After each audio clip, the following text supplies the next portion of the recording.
We've spoken a lot about task achievement. We've also spoken about coherence and cohesion. Let's not forget vocabulary. Lexical Resource is 25% of your overall band score for IELTS Writing Task 2. In this video, I'd like to talk about how you can really grow your vocabulary to get a better band score. And it doesn't have to be difficult at all. In fact, there's some great techniques here that we'll cover in the video. Study the most common IELTS topics: the environment, health and sport, government, society, education, family life, diet and cooking, communication, media, travel, work. These are the topics that come up time and again.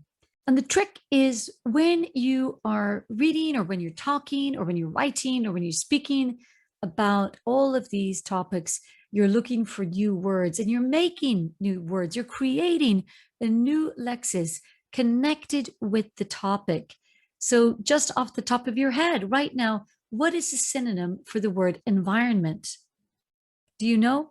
So we can also say the ecology, the environment, our surroundings. So the question is, how can we find words about these topics? And also, how can we find appropriate words, words that are actually used by native speakers in the correct contexts? Often I see words in essays that students write that seem really strange or inappropriate. They're not correct for the context. So the question is, how can you find the right vocabulary? I really recommend BBC Learning English. This platform has been created for you, actually. It's been created for students, people who want to improve their English. What's great about this platform is that not only does it have the 6-minute English, which is a series of podcasts and sometimes videos, but there are also puzzles. There's lots and lots of vocabulary practice. So you can really enrich in your language associated with really interesting topics around the environment and society and many other topics. So that's the link for BBC Learning English 6-minute.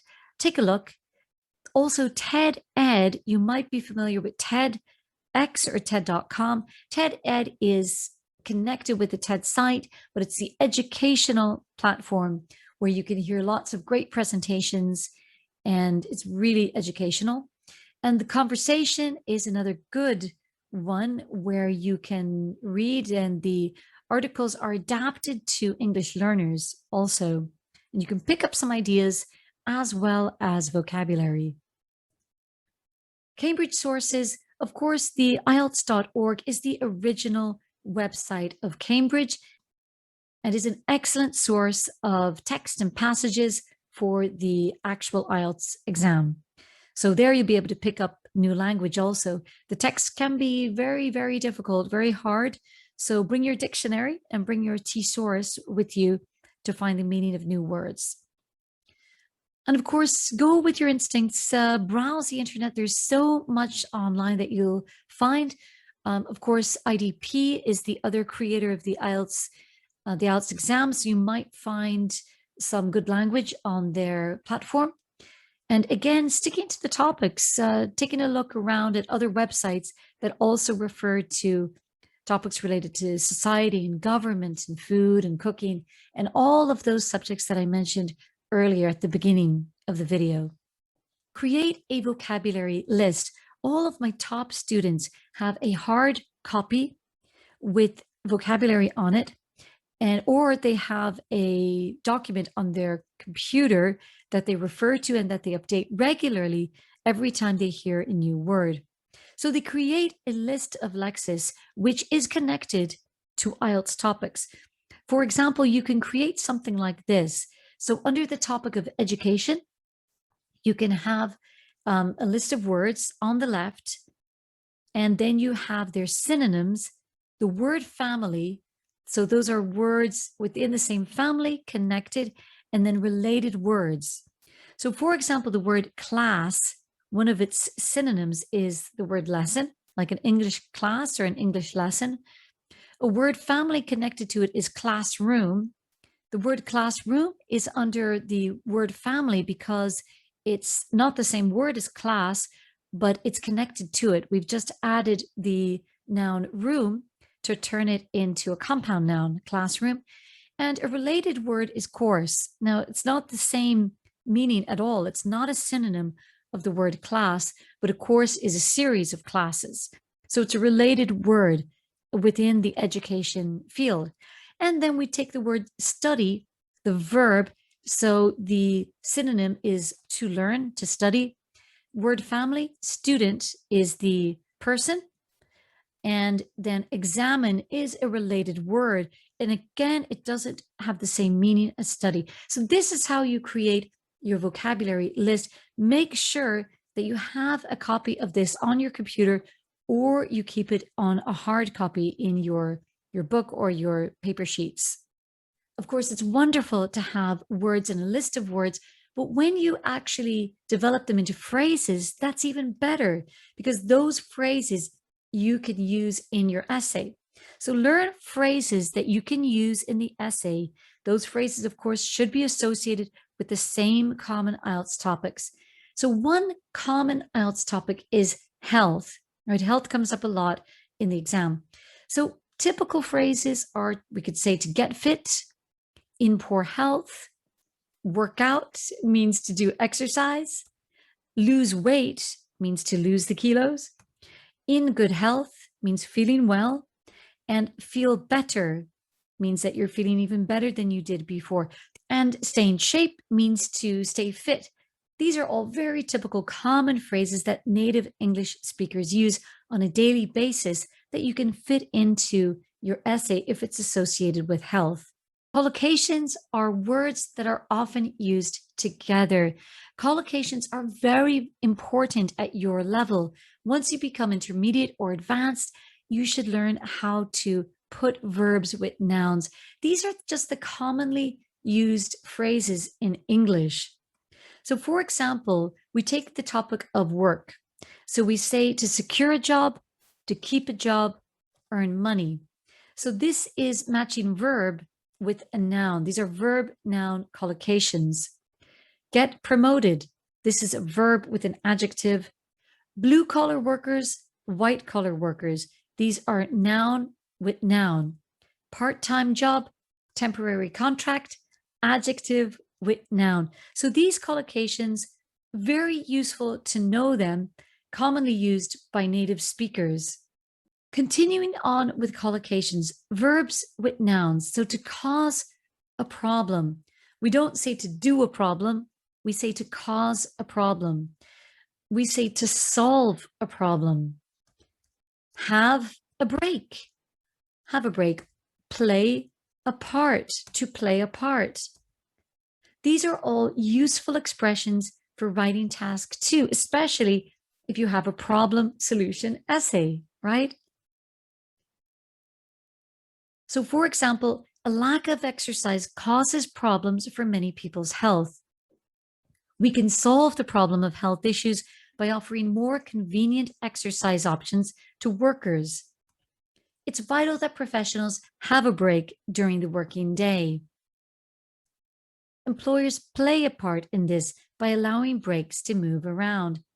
So if you make a mistake and you say professionals do a break, then you will lose marks because that's not the correct expression in English. So make sure that you learn these expressions so that you're ready to go during the exam. Verbs and adverbs. Rise steadily. You hear this a lot in writing task 1. You know, in the graph, something rose steadily, it went up. Increase rapidly. Okay, rapidly is quickly. Decrease greatly. Decrease greatly. Fall abruptly. Abruptly means very suddenly it went down. Great adverb to use. So increase means to go up, and to rise, fall, decrease, decline. Those are all great adverbs that you can use in writing task 2 also. For example, working schedules have risen steadily for the majority of office workers. The pace of life has increased rapidly, particularly in large cities. having extra time to make home-cooked food has decreased greatly for most modern families. Support from extended family has fallen abruptly over the past 10 years. See how I'm changing the verb and I'm changing also the adverb so that you have variety of lexis. It's not the same word every time. This is the key to get a better band score in writing task 2. And you're using the adverbs also to emphasize. It really describes the movement, and you change the types of adverbs you use. By the way, adverb of manner, like abruptly, rapidly, steadily, it's placed after the verb, not before, but after the verb. Adjectives with nouns. So if we turn it around, we want to change the formulation, we could say a steady rise instead of it rose steadily. A sudden fall, a heavy traffic, intense schedule, significant impact. These are very common collocations that you hear again and again. Good that you learn them, actually, even learn them by heart if you have to. That will help you a lot. So in context, there has been a steady rise in the cost of living. Due to long commutes in heavy traffic, many office workers have less time to exercise. Company culture in large businesses places pressure on professionals to work long hours. Pressure to pay for a high cost of living has a significant impact on professionals' physical and mental health. Nouns with nouns. Junk food, desk job, comfort zone, health club. In context, junk food. Eating junk food leads to weight gain and health problems. Comfort zone. Professionals should push themselves out of their comfort zone by trying a new sport. Desk jobs. There has been an increase in sedentary work due to more desk jobs. Health clubs. Integrating health clubs in companies is a good solution to allow office workers to exercise during the day. So using these collocations really going to impress your examiner. Word families. This is another great way to build your lexical resource. You take one word connected to an IELTS topic, and then you create more words using suffixes and prefixes. For example, a work-related topic is employ. Employ is the verb. So we employ a person to work at our company. The word employer is the person who employs someone. Employment, M-E-N-T, is the noun. Unemployed or employed is an adjective. An employee is, again, the person working for the company. So we had one word, now we have 5. You've multiplied your lexical resource 5 times. Do that with each word that you learn. That way you can really multiply your knowledge of vocabulary very quickly. Use prefixes and suffixes to make these new words. So if we take the word employed, we put the prefix un, it becomes unemployed. Let's try that with employment. Unemployment. We have a new word. It's a noun. Take job with the suffix less. Jobless means also unemployed. Joblessness, this is a new suffix. We create the noun joblessness, which means unemployment. Now we have 4 new words based on the use of the old words and their prefixes and suffixes. Again, the prefix is the word that goes before, and the suffix is the word that goes after. Discover new synonyms of words you already know and use them. For example, if we take the word work, it's a noun.